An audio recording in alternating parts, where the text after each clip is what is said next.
Bagels, bagels, chewy and sweet. What a treat. No other bread dares compete. Toast comes close, better than most, but without jam to the compost. Donuts I oppose due to high glucose, requiring a booster of insulin dose. Baguette? Baguette, in the bin. Naan? Nah man, we're recycling.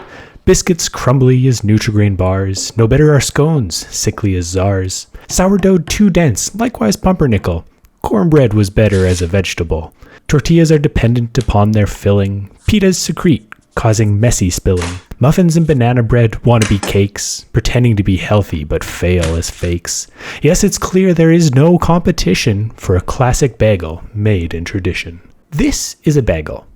Is this a bagel? Well, the Bagel Bakers Local Union 338 would strongly disagree, because the machine that made this bagel wasn't human or Jewish, both of which were prerequisites to be a member of the New York Union, established in 1906. But look at this bagel itself. It shows none of the classic bagel characteristics. It's not dense or chewy with a brown, crisp exterior. Instead, this one is soft and more spongy than chewy. So we're making our own. Now there are two unique ingredients required for this recipe: vital wheat gluten and barley malt. Vital wheat gluten goes by the name gluten flour in Canada, and that's exactly what it is. Flour with a higher gluten content than regular flour. This makes the bagels more chewy, as well as problematic for people with celiac disease, and devastating for people who have both a slight gluten intolerance and an Instagram following. This bag is like a hand grenade for most of California. Barley malt is a gross version of molasses, which is a gross version of maple syrup, which is the Canadian version of water. To start, dissolve 2 tablespoons of gross syrup into 1 cup of cold water with 2 ice cubes. This takes forever, so speed it up by applying grade 7 science and agitate using a blender. Being the troglodytes we are in the Western world, we still measure by volume instead of mass, so combine 2 2/3 cups of all-purpose flour, which is 425 grams,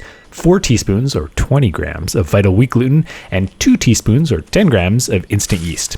Keep your mixer running and slowly add in your thinner syrup mixture until the dough comes together. It'll be dense, but you don't have to be, so just leave it. 10 minutes of video games later, toss in 2 teaspoons of salt and either mix or knead for a couple of minutes until the dough becomes smooth. This recipe makes 8 bagels, so divide into 8 pieces, form taut rounds, and cover with plastic.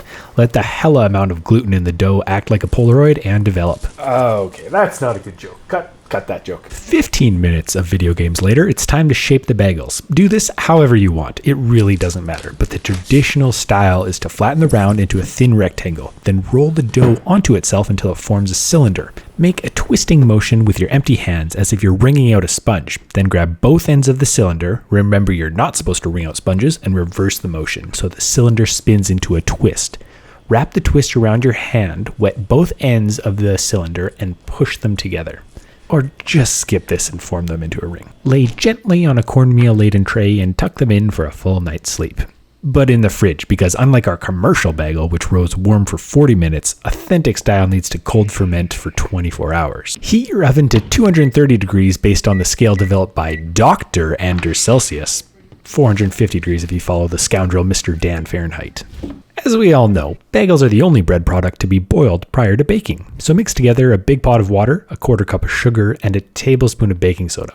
The volume of water doesn't matter, just make it a lot of water to retain heat. A 20-second boil for the top, followed by a flip, and then 20 seconds for the bottom is all you need. Place on a greased wire rack on top of a baking sheet, and top with your desired accoutrement. The most popular bagel topping is nothing, followed closely by sesame and then poppy seeds. Toasted, of course. Bake for 15 minutes on the first side, then flip and oy vey, burnt. Spend the next day making bagels, then bake for 10 minutes on the first side, then flip, and 10 minutes on the second side. Perfect on the first try, as usual. The exterior is crispy with tiny blisters, while the inside is chewy and dense and savory. Treat yourself, raise the bar, and don't ever go back to buying bread rings from a grocery store. Bataven. No, I don't know how to pronounce it. It's Yiddish. It's Hebrew.